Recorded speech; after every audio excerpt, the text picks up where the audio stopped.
ಎಲ್ರಿಗೂ ನಮಸ್ಕಾರ.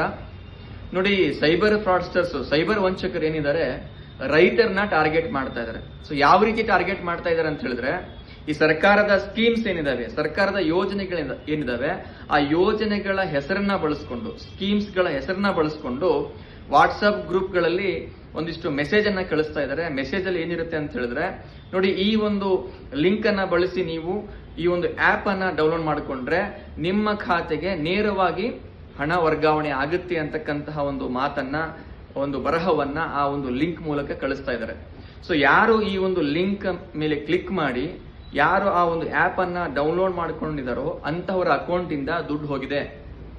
ಉದಾಹರಣೆಗೆ ತೆಲಂಗಾಣದಲ್ಲಿ ಇತ್ತೀಚೆಗೆ ಗತ್ತು ಮಂಡಲ್ ಅಂತಕ್ಕಂತಹ ಒಂದು ಪ್ಲೇಸ್ ಅಲ್ಲಿ, ಸ್ಥಳದಲ್ಲಿ ಒಬ್ಬ ರೈತರು ಪಾಪ 64,500 ರೂಪಾಯಿನ ಕಳ್ಕೊಂಡಿದ್ದಾರೆ.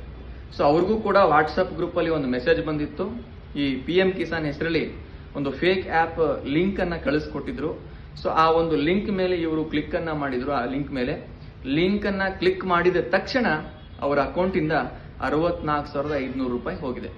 ಸೊ ನಾನು ದಯವಿಟ್ಟು ತಮ್ಮಲ್ಲಿ ವಿನಂತಿ ಮಾಡ್ಕೊಳ್ಳೋದೇನಪ್ಪ ಅಂತ ಹೇಳಿದ್ರೆ, ನಿಮಗೆ ಅನ್ನೋನ್ ಲಿಂಕ್ಗಳು ಬಂದಂತ ಸಂದರ್ಭದಲ್ಲಿ ದಯವಿಟ್ಟು ಅದರ ಮೇಲೆ ಕ್ಲಿಕ್ ಮಾಡಬೇಡಿ.